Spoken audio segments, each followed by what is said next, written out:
represents California's 7th Congressional District in Washington, D.C. Congressman Bera is a first-generation American, a physician, and the longest-serving South Asian American in Congress. With the headlines that we're seeing now focused on Ukraine, human rights in China, and hyperpartisanship in the United States, we're so pleased to have Mr. Bera, who has given considerable thought to these issues. And we're so pleased that he's willing to share his current thinking on these very, very important issues.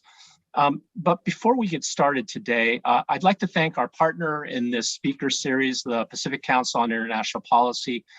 Their ongoing support and collaboration has made this and other programming possible. Thank you, Pacific Council. So now it's my pleasure to introduce my co-host on World Affairs podcast and radio program, Ray Suarez. As many of you know, Ray Suarez is an acclaimed reporter, author, and news anchor. He became a household name as the chief national correspondent at public television's nightly newscast, the PBS NewsHour. Ray is our moderator today.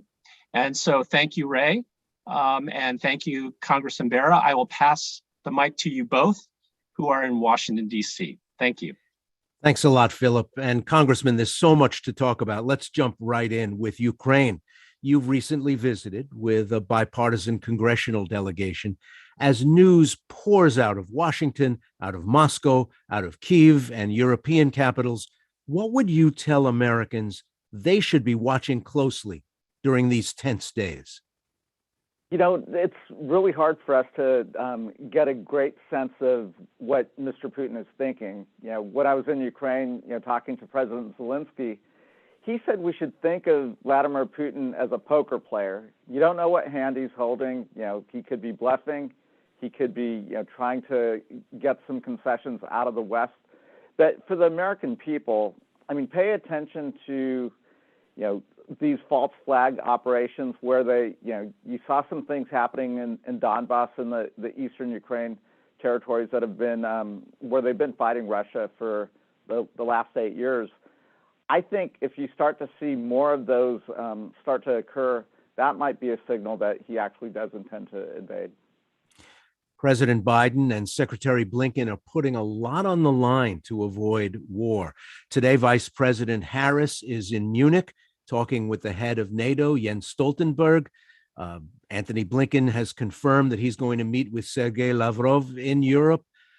Biden is going to make another address to the country.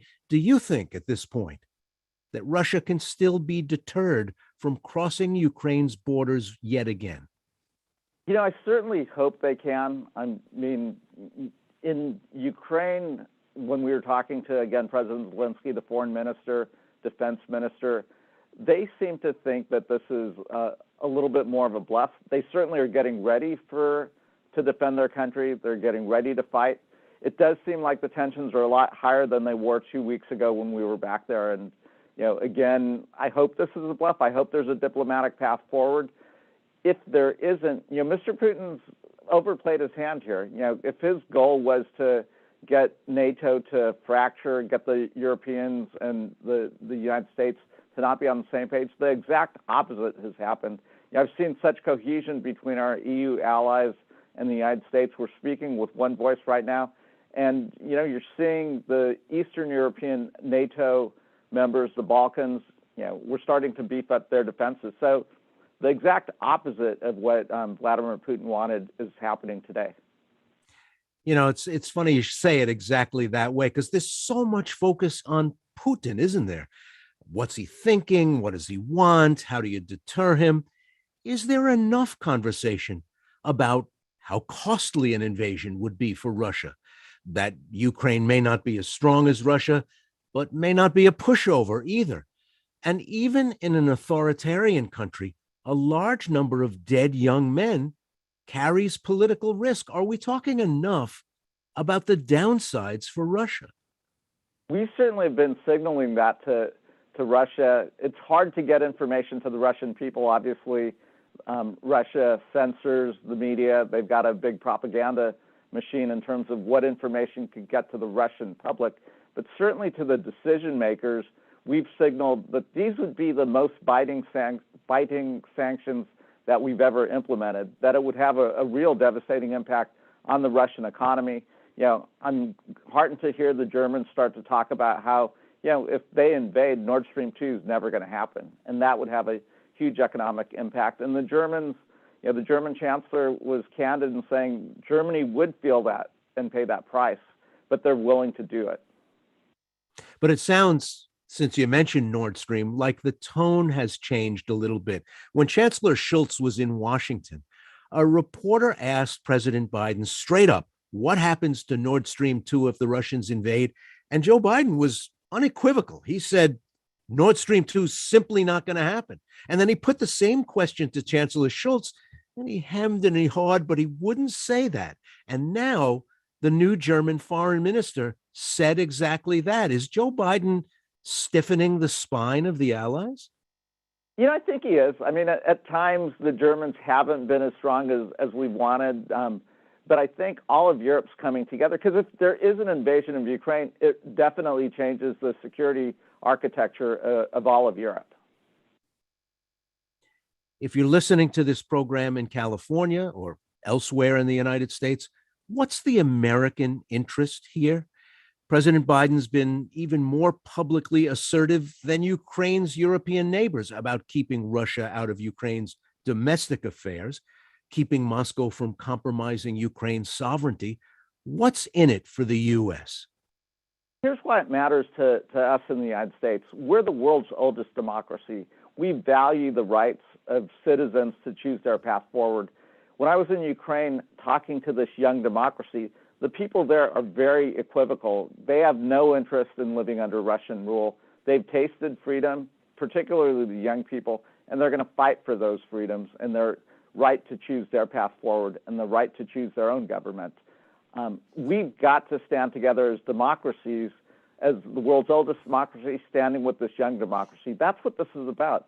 We don't know what the 21st century is going to look like. You've seen autocratic rulers like Xi Jinping, Vladimir Putin, and others.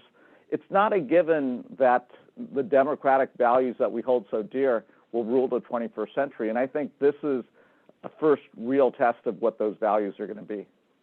Tell us more about the visit. What did you see? For all the attempts to tamp down talk of war among Ukrainian elected officials, even as American officials are saying, well, a Russian invasion is imminent, Ukrainians are saying, oh, don't say that. We don't think that's true. Is this a country that's prepared to fight back? Did you get on the plane thinking, okay, I have a good sense of where these people are at? When I was on the way there, I thought, a little bit less about their resolve. But as you talk to the folks, as you talk to the government, there really is a resolve, and the public as well. People are signing up at record numbers for their reserve forces. It's hard to stand up something like that very quickly, but they're going to fight and defend their country. They understand, matter of fact, that in a head-to-head fight with the Russian army, they can't win that fight. But if there's a counterinsurgency, if they're really fighting this urban battle, they don't have any intention of rolling over. There will be a costly price that the Russians would pay, and I don't think they could hold the country of Ukraine. In your Democratic caucus in the House, or in the House more broadly, is there a sense that the United States has done enough to help Ukraine in what may be a lead up to war? Yeah, I definitely feel both Democrats and Republicans have been pretty supportive of how strong the Biden administration has been. You've heard the Senate Minority Leader Mitch McConnell say good things about how tough Biden's been on standing up to Russia.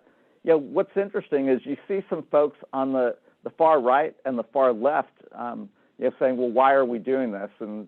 But the majority of the House and Senate, I think, is together here. What was your sense of President Zelensky? He was a TV star. He was the star of a comedy where he played the president of Ukraine. Now he is the president in a time of real live danger for his country. Did you feel like he's up to the task? I think he is. I think, he clearly cares about the country, and he seems to have the ear of the people. Obviously, he's a good communicator. I have to wonder, though, if he's saying, what did I get myself into? Acting might have been easier. I was also really impressed with the foreign minister as well as the defense minister. I think they have a good strategy, a good plan. They're not asking for U.S. boots on the ground or even NATO boots on the ground. They're willing to fight and die to defend their own country. They just need the resources to be able to put up a good fight. A lot of the world's big names made a point of staying away from Beijing during the Winter Olympics. One exception was, who else? Vladimir Putin. Russia is a country that has little to offer the world except raw materials. China has bigger economic ambitions and much more advanced economic relations with countries lining up on both sides of the arguments over Ukraine. Is the developing anti-American coalition kind of hitting a bump in the road over Ukraine? When you take a look at China, will you be watching China closely if Russia actually invades to see what its posture is, whether they're ready to go all the way down the line with President Putin? It's interesting. China's always going to act in China's interest. And, at the end of the day, the Russians and the Chinese, in terms of interest, don't necessarily line up. Russia is a much more European-facing nation. That said, we do pay attention to how China is watching Ukraine unfold. That's why I think the sanctions are hugely important. If we want strategic deterrence to deter China from, having thoughts about invading Taiwan, this is going to be very important in terms of sending a message to China that it's not a good idea. And this anti-American coalition of Russia and China, what also is happening is you're putting together a coalition of like-minded countries. Had you asked me a couple of months ago if the United States and Europe would be speaking with one voice, I'd say, that hasn't happened in a long time. But lo and behold, we're all in this together. And I think that's a miscalculation that Vladimir Putin has made. I think he thought he could divide us and that we wouldn't be in this together. But it is remarkable that the United States and the European Union and NATO, even some of the Asian democratic countries like Japan, we're all speaking with one voice here saying, don't do this, not in the 21st century. China has considerable commercial exposure in a Russia versus the West dust-up. It even has a lot of business interests in Ukraine, but so do a lot of America's closest allies. In his recent visit to the White House, the new German chancellor, as I mentioned earlier, was far more muted in his comments on Russia. Are you sure, as we're sitting here today, that Europe is so worried about the prospect of a land war in Eastern Europe that they are unquestionably in America's corner on this one? I think at this point they very much are. Again, when we talk to our EU allies in Brussels, when we talk to some of the NATO leadership when we were in Brussels, I think everyone's on the same page. And, you mentioned the comments of the German foreign minister today. They were pretty strong and direct comments. So, the Germans and the Europeans will feel more of the pain because they do much more trade with Russia, and obviously a lot of their energy comes from Russia. That's why, the visit of the Emir of Qatar and, to the White House a few weeks ago, we are looking for ways to get more natural gas and other energy supplies to Europe should, in fact, an invasion occur. Well, let's go back to China. You've been a sponsor, a spearhead in the House of Representatives of legislation the Beijing government calls anti-China, says fires up a new Cold War. What's in the America Competes Act? It's an act that is about investing in the United States of America. The best way for us to compete with China is to invest in ourselves. We invented the semiconductor industry, but we've over the decades have lost a lot of that. Let's bring that back. That's one way we can address supply chain issues. Another way that we can compete with the rest of the world is let's invest in research and development in our academic institutions, in job training, workforce training. China is very afraid of America investing in itself and doing what we do best. And that's why they see this as an anti-China bill. I see this as a pro-American bill. Since you talk about supply chains, I mean, chips are a great example. American assembly lines were stilled by the lack of chips from Asia. But there is a big price differential. Who makes up that difference between a Texas or Utah or California made chip and one from Malaysia? Well, so it may get passed on a little bit to the consumers, but these are high quality jobs. You know, bringing those jobs back here are also a national security interest. We're also paying the price through inflation right now, and part of those inflationary pressures are the issues with supply chains and the ability to get chips. So if we want to win the 21st century, we're going to have to make those investments in ourselves, and not just today's chips, but the next generation of chips, artificial intelligence, et cetera. One thing about cutting edge modern factories, when you walk into them, they're incredibly clean. They're quieter than old factories used to be, but they're also kind of empty. If you put in a big investment in a place to make, for instance, semiconductors, one feature of the modern factory is it's not labor intense. Is it really right to talk about job creation when it comes to that kind of investment? You know, it is. There's still a lot of folks that have to build the machines that build the semiconductors. We still hold a dramatic lead over China in the machines that make the semiconductors. And semiconductors are in everything that we use every day. So having an adequate supply of that, as you touched on, you know, the assembly lines are quiet right now. Well, that'll put a lot of people to work. Having, you know, robust supply chains that are back here in the United States or near the United States, again, allows us to diversify and not be so reliant on a country like China. That may shut down supply chains if, in fact, you know, tensions get higher. There's often caution in dealing with China and its growing commercial footprint in the rest of the world. It also holds extensive American debt. It's part of vital supply links for consumer goods, and as we've been talking about, components in American products. But often in these conversations, there's less often American muscle flexing. You know, we're an essential marketplace for Chinese goods too. Does the U.S. underplay its hand, underestimate its strength in its business relations with China?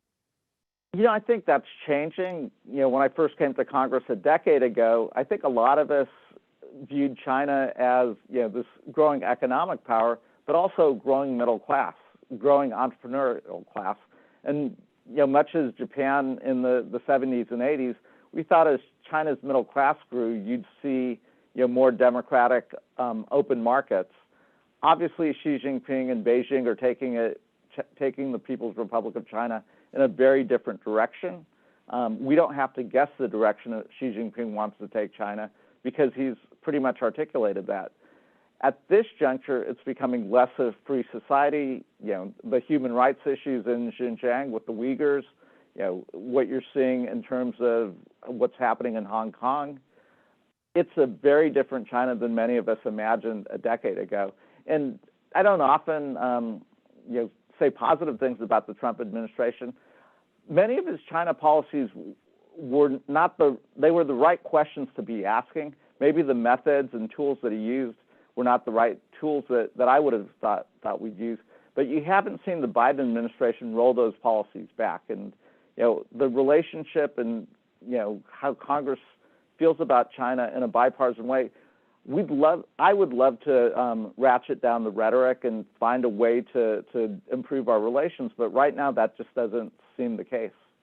Well, you mentioned Hong Kong. You mentioned the Uyghurs.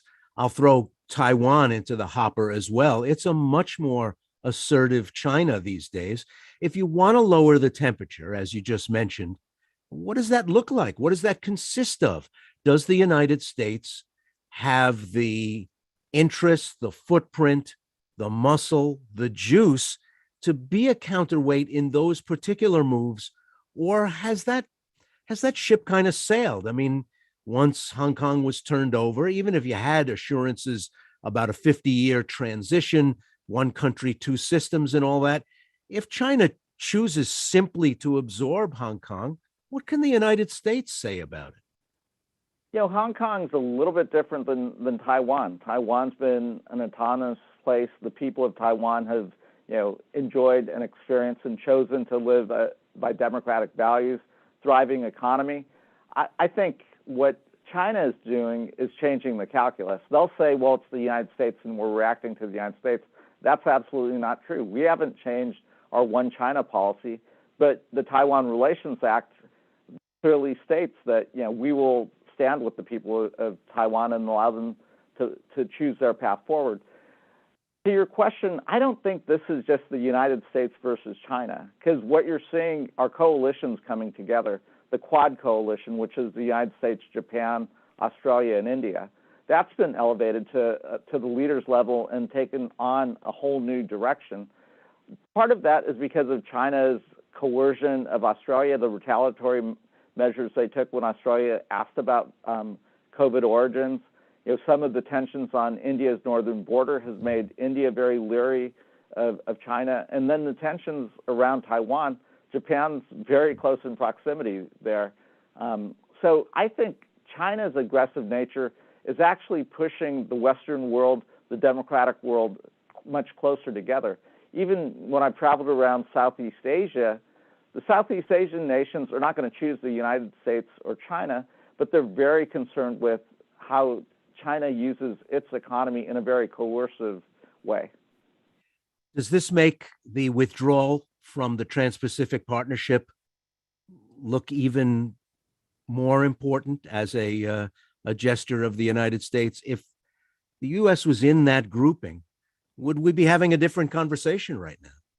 You know, as a Democrat who supported the Trans-Pacific Partnership, and there weren't a lot of us, it really was a tool, not just of opening up markets, but it was a geopolitical tool to set the norms and the rules for trading in the Indo-Pacific region. Yes, I think it was a big mistake for us not to get that across the finish line.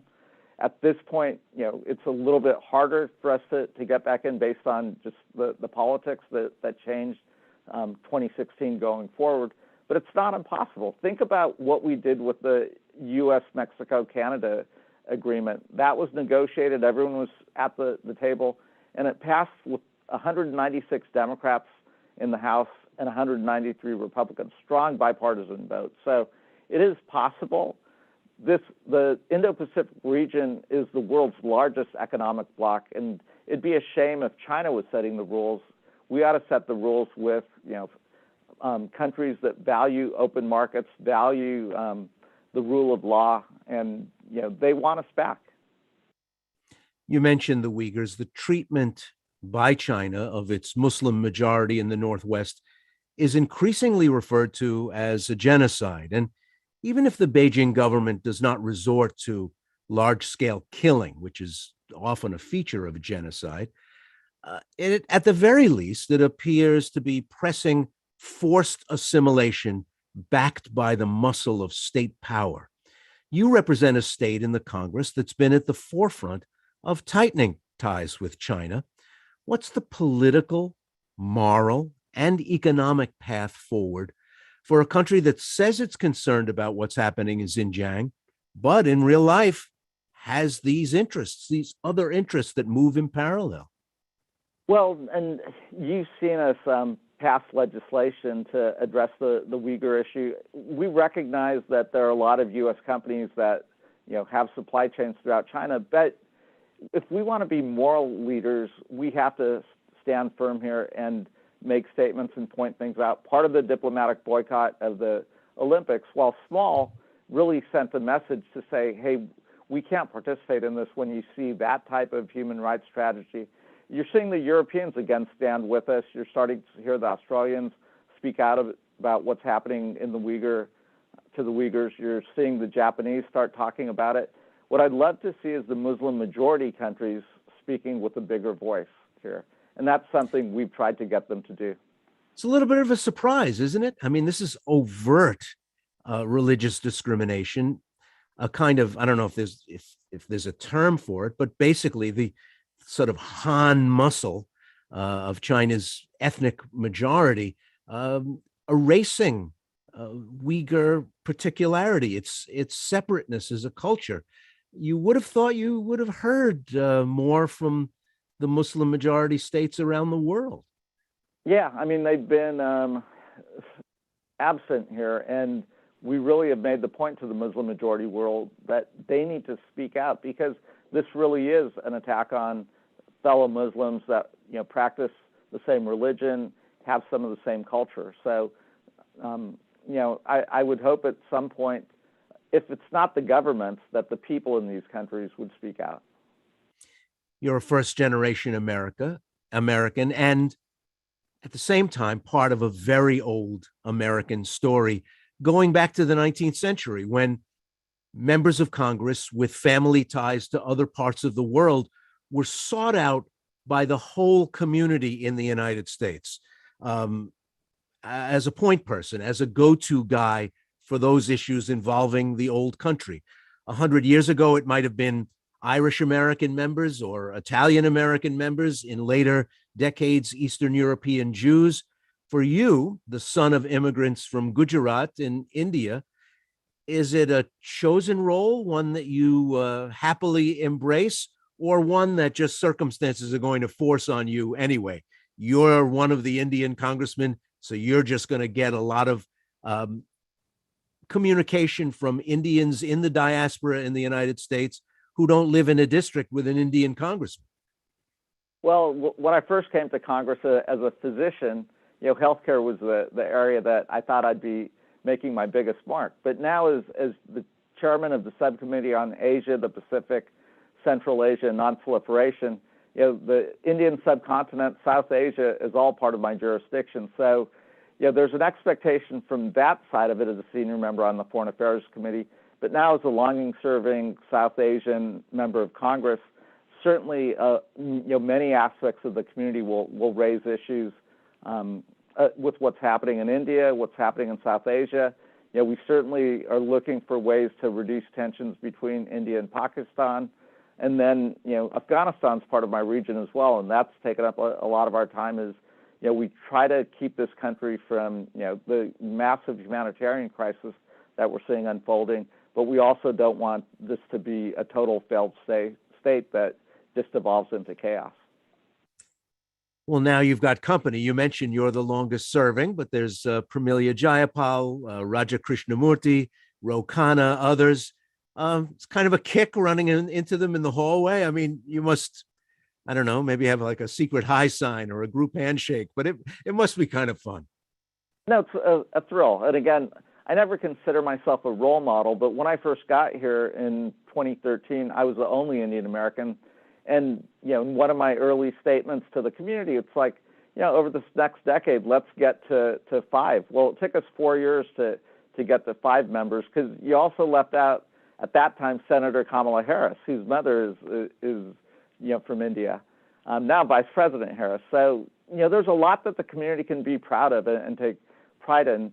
The next generation, so my daughter and the generations that have been born here, they should absolutely get involved in politics, have a seat at the table, you know, take the values that we were raised with, and, you know, give back to this country that's given, you know, generations so much. And again, what I love about the United States is it's this fabric of various cultures, religions, traditions, ethnicities, all woven together. It makes us unique in the world. We're not this homogeneous population. We're this tapestry of, you know, all these things, and somehow it works. But during your time in Congress, you've seen the tone and the intensity of the conversations around immigration change a lot. There's no more of that we are the world, melting pot, ingatherer of nations conversation, as much as a kind of caution, a fear of the outside world, some real questions. Even some members of the other caucus proposing scrapping birthright citizenship. The conversation has changed enormously. It has, but I also think it weakens us as a nation. Again, I think our strength is that you have one generation of immigrants after another. Think about it. The South Asian, Indian American community is still relatively young. It's about 1.5 generations old. It's now the most affluent community in the United States. A lot of the entrepreneurs, a lot of the doctors and lawyers and others, that's the opportunity that the United States has given us, but we're also, as an immigrant community, giving back to the United States. If we think about the inflationary pressures that we're seeing right now, part of that is, we don't have that workforce that's immigrating to the United States that's contributing to our economy. You've got to have that workforce. And if you think about my parents who came here in the 1950s to get their education, generations of immigrants have come to our universities to get their undergraduate, graduate degrees. We ought to want them to stay here and contribute to our economy, build their companies here. Those are all things that we can fix. And we came pretty close in my first term in Congress. We ought to sit down, Democrats and Republicans, and try to fix this. We need the workforce to work on our farms and construction. We just passed this big infrastructure bill. We're going to need a ton of workers to do that work. But we also need the high-skilled immigrants as well. And I think we can do this and put it together. The United States unquestionably benefited economically from the fact that kids wanted to go to college or university here from all over the world for decades, and many of them stayed when they were done. In the post 9/11 world, but then intensifying during the Trump administration, we threw out the unwelcome mat. And now those kids are either going somewhere else, often to Canada or Britain, but increasingly also to Germany and France. And they are, when they do come, in ways overt and covert, told they're not welcome to stay after they get their sheepskin. What can you do to change that? Again, we're shooting ourselves in the foot if we're having those kids come here, go to our universities, get their graduate degrees, and not allowing them to stay here and contribute to our community and our world. Probably the best foreign policy tool we had in the 60s, 70s, and 80s were the foreign exchange students that would come here. Because when I travel the world and talk to leaders around the world, many of them got their education in the United States, and then they went back to their home countries. So they have fond memories of the people of the United States. They may not always like our government policy, but they all want to send their kids to our universities to get educated. It is one of the best things we have, this fantastic system of higher education.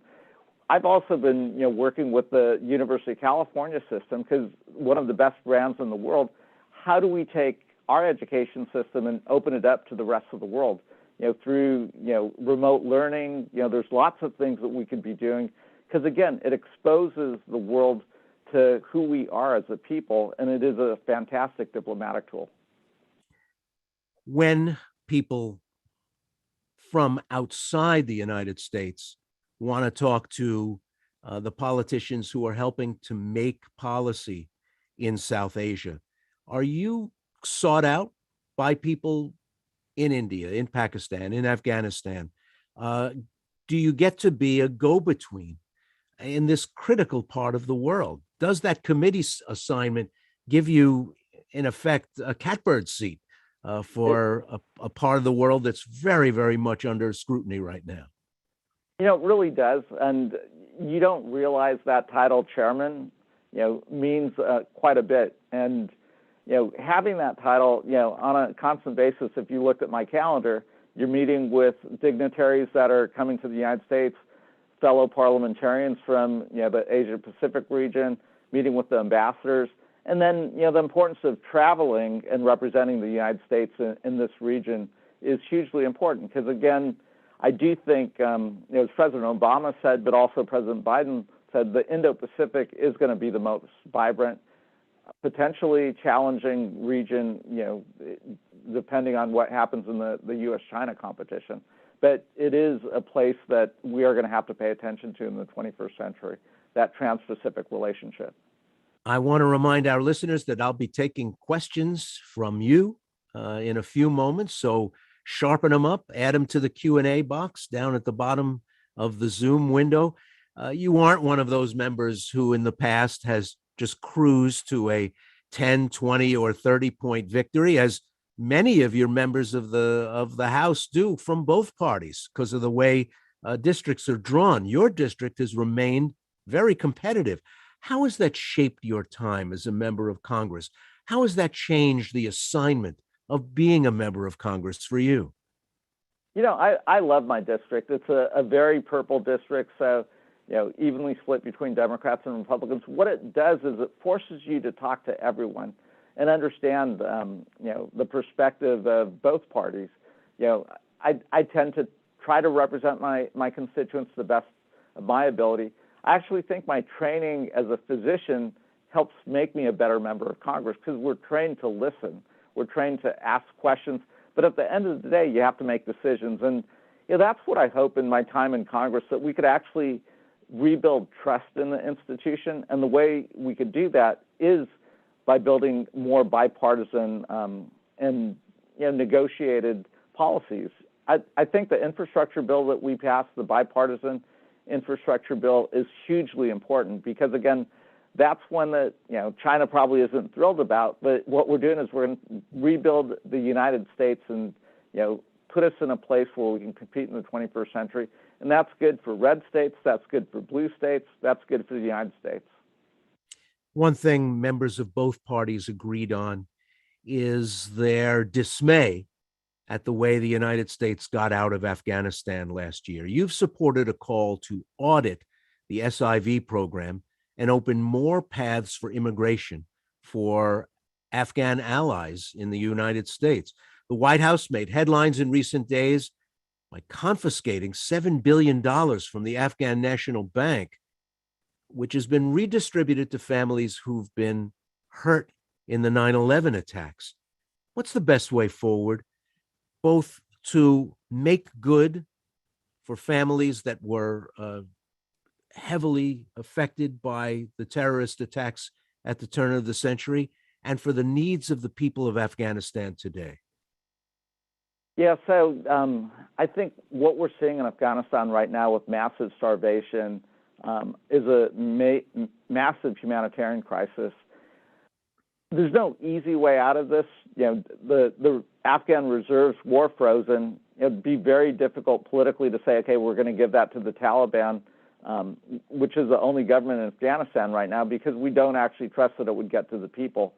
I've talked to the UN ambassador, our UN ambassador, say, is there a way to distribute this through the United Nations and get it directly to the NGOs, the folks on the ground, the doctors, the teachers, folks that are not being paid right now? And how do we help keep Afghanistan from being a totally failed state?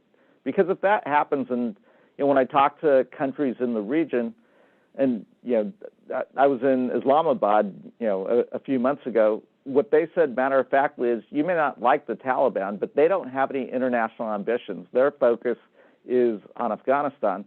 But if the Taliban fail and a group like ISIS or other terrorist groups come in, Pakistan will feel it first, but the United States will definitely feel it at some point. And there's some truth to that. So how do we help support the people of Afghanistan, many who stood by our side for 20 years, create some sort of functioning government and prevent a humanitarian crisis in a totally failed state?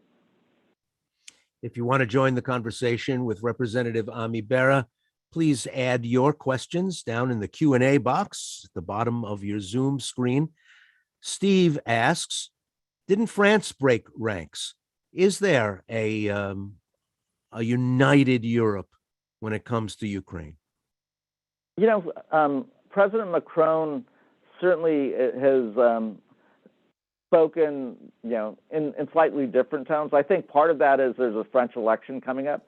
But at the end of the day, the French are going to be with us, as the Germans are going to be with us, and all of NATO. Norman asks, is there anything that realistically could be given to Russia to resolve this situation? I think what the Biden administration has done in telegraphing what some of the sanctions would be in being forceful, also in identifying some of the oligarchs and they've got lots of property here in the United States. They've got property in London and elsewhere throughout Europe that they could be financially hit. Again, Vladimir Putin probably doesn't take advice from anyone, but if those folks that are around him feel the personal pain, if he himself feels the personal pain, because I'm sure he's siphoned off billions of dollars off of the Russian economy, maybe they'd think twice. Anthony asks, will we cut off Nord Stream 2? And can the U.S. supply enough liquefied natural gas to Europe for the near term to make up for that gap if Russian gas stops flowing west? If there's an invasion, I think you will see very strong pressures to make sure Nord Stream 2 never comes online. Again, I think the Germans, they may not be thrilled about that, but they'll come along understanding the stakes here. I don't think, it'd be difficult to make up all of the energy supplies to Europe. But again, that's why we're having conversations with Qatar, with other states, as well as, looking at our own exports of natural gas.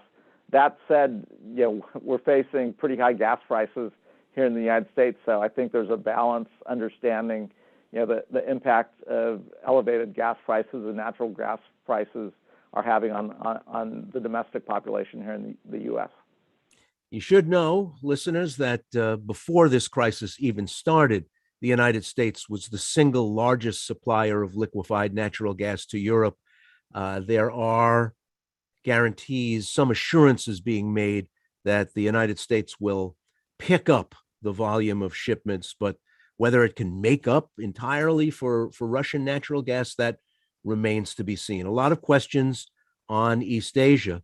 Tana asks, does the U.S. have anything to learn from China's expanding middle class and increased rates of home ownership? Again, a decade ago, I would have thought, the expanding middle class, the increased home ownership would all lead to market reforms, a more open society. It's gone in the opposite direction. I think it's hard to shut people down once they've experienced some of the freedoms that they had a decade ago, some of the economic freedoms that they had.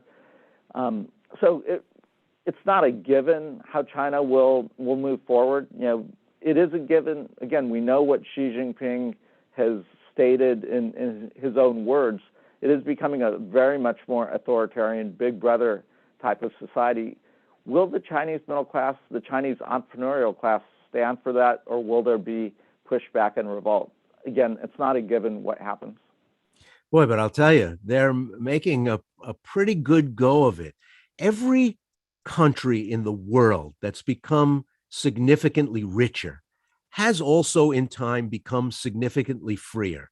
And China is trying to pull off something that's never been done before, a rich, unfree country. It's kind of remarkable. Yeah, and again, if you think about what they've done to some of their most entrepreneurial companies and some of the biggest entrepreneurs, they've shut them down. And I don't think that's a recipe for innovation, a recipe for a vibrant economy. Contrast that with the United States. Actually, contrast that with what we do in California. We welcome that innovative spirit. We welcome folks to take chances, and I think that's why we've been such a strong economy over the years, such an innovative economy. And again, you mentioned the American Competes Act. That is all about continuing to build that innovation and vibrant, diverse economy. One of our attendees asks, how do you assess the current situation in North Korea? It continues testing missiles and shows no interest in engaging with the U.S. or South Korea. How do you think the Biden administration should try more to engage with North Korea? Yeah, so we've seen this pattern out of North Korea over decades. When they're ignored, they start to do their saber-rattling missile testing, et cetera. A lot of the focus has been on China and elsewhere in the Asia-Pacific region, and now on Russia. I think that's part of the reason why you're seeing the saber-rattling coming out of North Korea. I'm open to dialogue. Again, as Secretary Blinken has said, the door's open, but North Korea has to come in with some real concessions. And, I was supportive of the prior administration having the dialogue, but we never actually got anything concrete out of North Korea. So I think if we do engage in dialogue to find peace on the peninsula, and ultimately the goal still is a nuclear-free peninsula, that may take time, but are there first steps that we could take to build some trust? Does frostier relations with China mean that finding a way forward in North Korea is just going to, by definition, be tougher because China offers a security umbrella to North Korea? I think it becomes harder without China at the table. That said, again, how do we reduce tensions, reduce these missile tests and saber rattling? And I think that starts with probably bilateral talks. One of the good things that has come out early in the Biden administration is rebuilding, or at least getting the Japan-Korea relationship to a better place, because we do have to have a strong trilateral alliance with the United States, Japan, and Korea, and that'll strengthen our hand in negotiations with the North. Stephen wants to know, how far will the U.S. go to protect Taiwan from China? And I'll bet he's not the only person asking that question.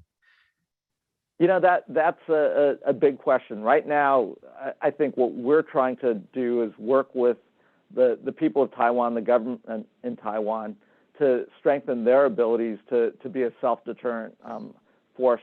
We also, have talked about biting sanctions, putting together coalitions. The Europeans are with us when it comes to Taiwan. Japan's with us when it comes to Taiwan.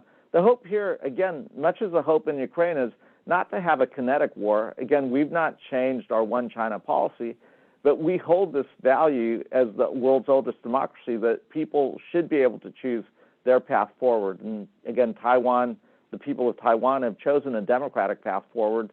Why change the status quo? The status quo has been good and prosperous and peaceful for the people of Taiwan, but also for the people of China. Back to Afghanistan, William asks, considering the Taliban's prior support of international terrorism and Pakistan's ongoing turning a blind eye to terrorists, isn't it naive to believe that the Taliban will remain solely focused on internal matters, as you mentioned before? Yeah, so it was Al-Qaeda that the Taliban gave refuge to. So, we have to stay vigilant to make sure, I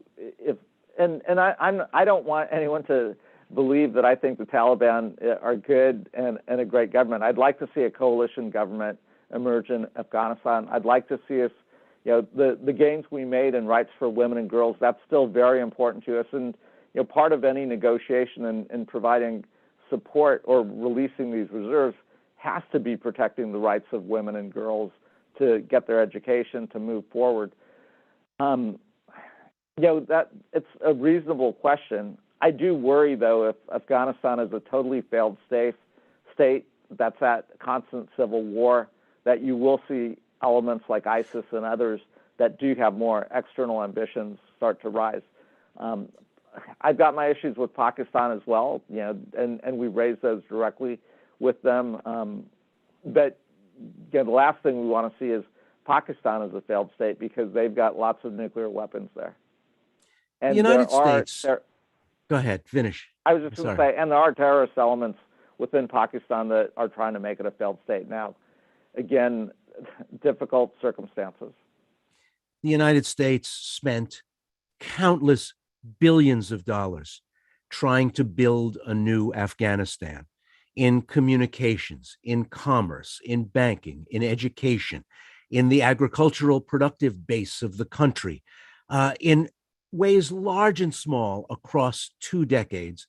And the Taliban spent much of their day, every day, wrecking it, smashing it, killing the people who cooperated with us, killing the people who were involved in those enterprises that were being set up by extension workers from the United States across some of the tensest communities in Afghanistan. Now they're in charge. They got what they wanted. They're in charge. And in the United States, there's some interesting arguments about what responsibility, what remaining obligation Americans have to a place where they spent 20 years. But now that they've left, whether there's still an ongoing obligation because of the suffering that's going on there. How would you convince a rank and file American to not just wash their hands of the place and leave them to their fate?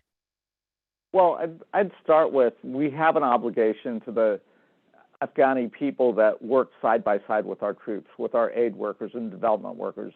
I don't think there's much argument in Congress that we ought to do right by those folks that supported our mission there. And that's part of the reason why we are asking for this audit of the SIV program, why we're continuing to work to get folks out of Afghanistan, particularly, again, those that helped us, that might be targets of the Taliban.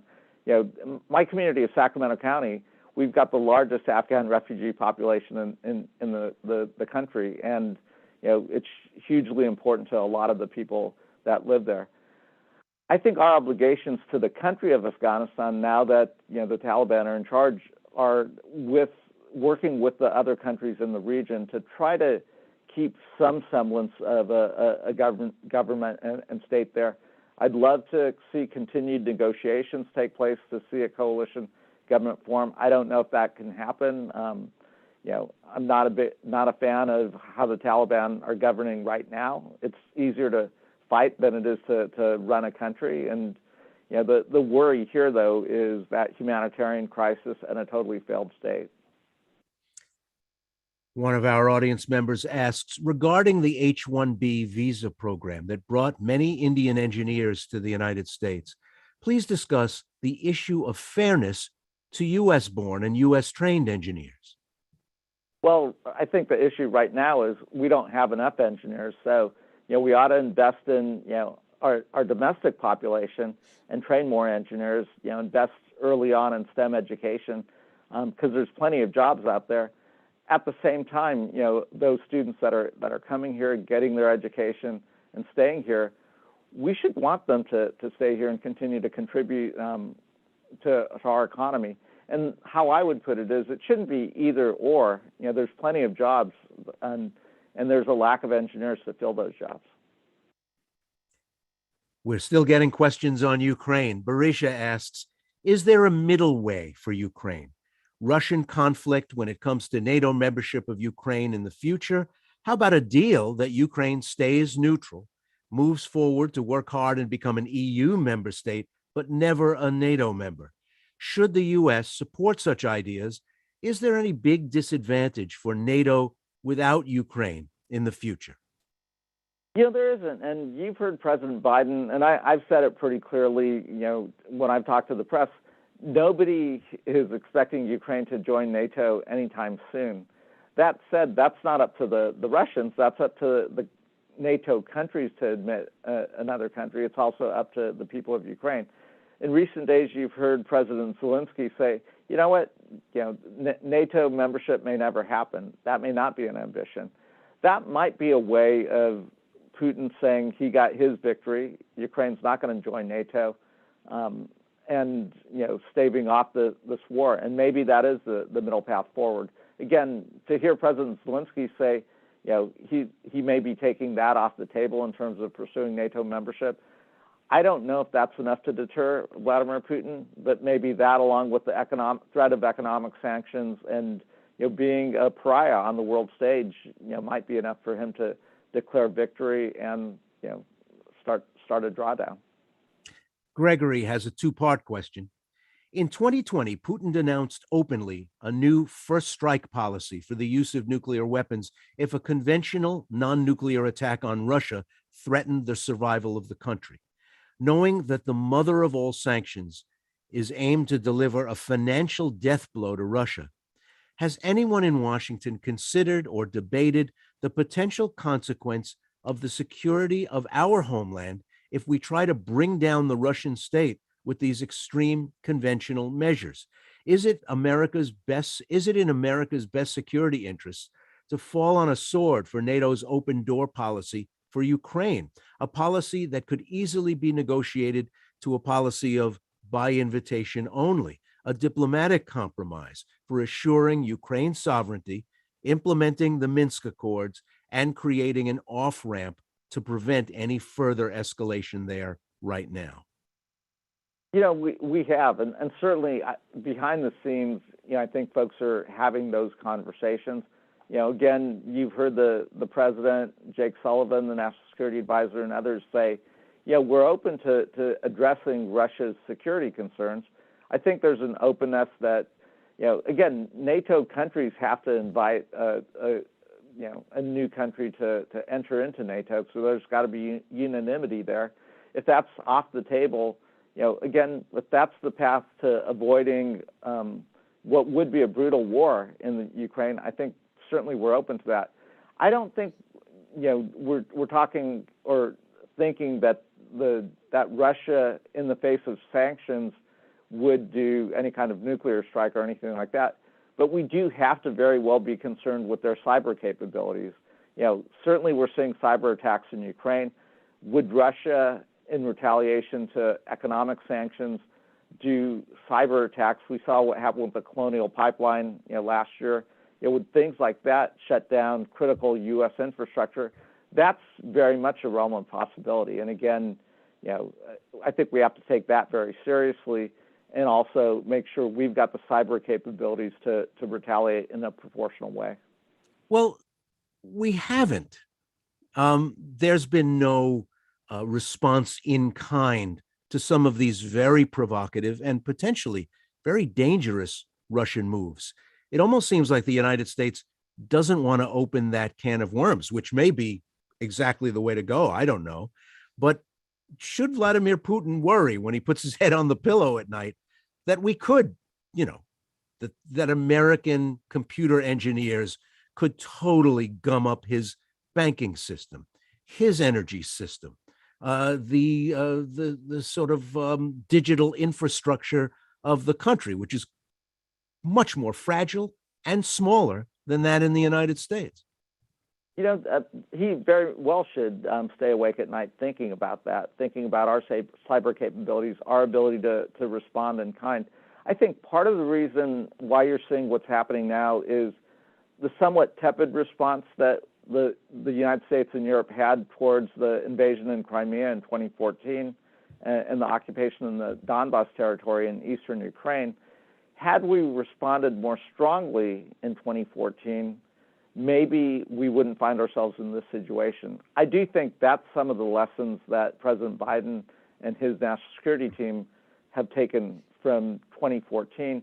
And I think that is why you saw the very swift and unified response to today's threat.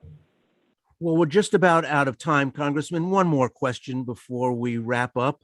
We are looking forward to November and a midterm election. Your colleagues on the other side of the aisle are talking about a historic Democratic bloodbath. Democrats are complaining about them not leveraging their accomplishments well enough or bragging about what they've been doing.